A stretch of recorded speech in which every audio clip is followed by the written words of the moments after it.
Nagulat si Carlos sa pagdating ni Zoe sa kanyang opisina.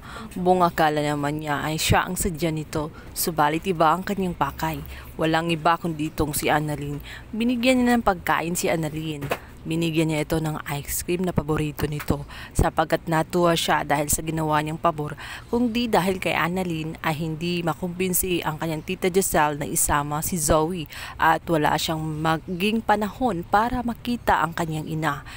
Sobrang miss na niya ito dahil matagal na nga itong nakakulong at hinaharangan siya tuwing binibisita niya ang kanyang ina. Excited kasi itong si Zoe na makita ang kanyang ina lalo't binalita nga ni Annalyn na mukhang nagbago na ang kanyang ina dahil humingi na nga ng tawad dito sa kanyang tita Giselle, sabalit hindi nga lang ito tinanggap ni Giselle dahil na rin sa malaking sugat na iniwan ni Moira sa pamilya ng mga Tanyag. Hindi ito ganun kadali upang kalimutan na lamang ng basta-basta.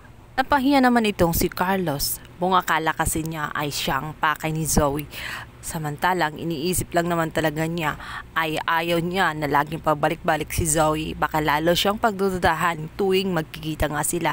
Lalo't si Lynette ay naghihinala na rin dahil madalas tumatawag si Zoe sa kanya.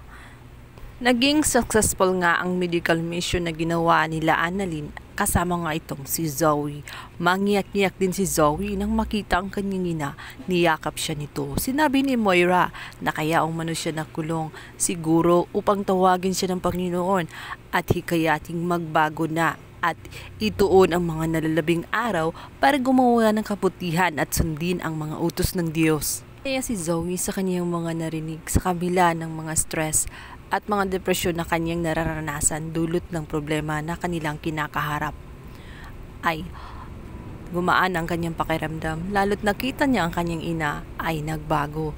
May posibilidad ba nga magbago si Moira sa kabila ng kasamaan na kanyang ginawa sa pamilya ng mga Tanyag. Sa may di kalayuan naman, nakatanaw itong si Giselle at gulat na gulat sa kinikilos ni Moira.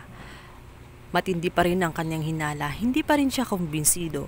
Naisip niya, tingnan na lang natin kung si Lynette ang kanyang makakaharap. Tingnan natin kung hindi magbabago itong si Moira o kung mananatili ang kanyang pagkukunwari.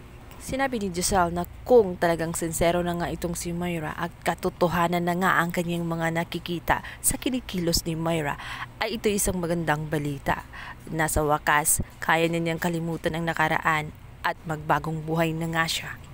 Sa kabilang banda, sa paglilibot nga nila Lynette at Josa at ito nga si Chang Susan, na pag-usapan nga nila itong si Annalyn tungkol sa ginagawang medical mission. Sinabi ni Lynette na hindi siya nag-aalala dahil maraming mga preso ang nakapalibot doon sa gagawin niyang medical mission. Ang inaalala niya ay si Moira sapagkat nung naalala nga niya na humingi ito ng tawad sa kanya, ano ang ginawa ni Moira kundi kinagat ang kanyang mga paa at nilayasan din siya. Ngayon din itong si Chang Susan, mahilig ang magpanggap si Moira at hindi nga basta-basta pagkakatiwalaan dahil mahilig ito magkunwari at minsan nililang lamang sila at humahanap lamang ng pagkakataon upang makatsyempo at nang makaganti sa lahat ng mga paghihirap na kanyang naranasan kung saan kagagawan din naman talaga niya. Balit sinabi na nga lang ni Josa na ipagdasal na nga lang nila na walang masamang mangyari kay Annalyn at tuluyan na nga sanang nagbago itong si Moira nang sa ganon maging maayos ang medical mission nitong si Annalyn. Sa kabilang banda, nagkita naman itong si Chang Susan. Nabangga ni Chang Susan nang di sinasadya ito nga si Irene. Gulat na gulat ito. Lalot nang kasunod nga nito ay ito nga si Carlos.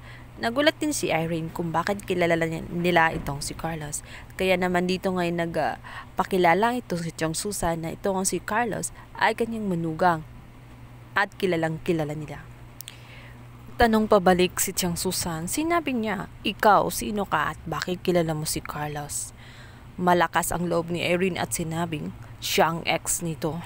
Ngunit mas magugulat pa sila sa kanilang malalaman dahil ito palang si Irene at si Chang Susan ay may kaugnayan sa isa't isa.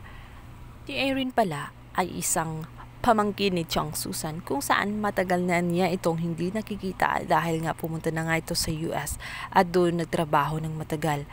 At ngayon lang sila muling nagkita dahil na rin sa di sinasadyang pangyayari.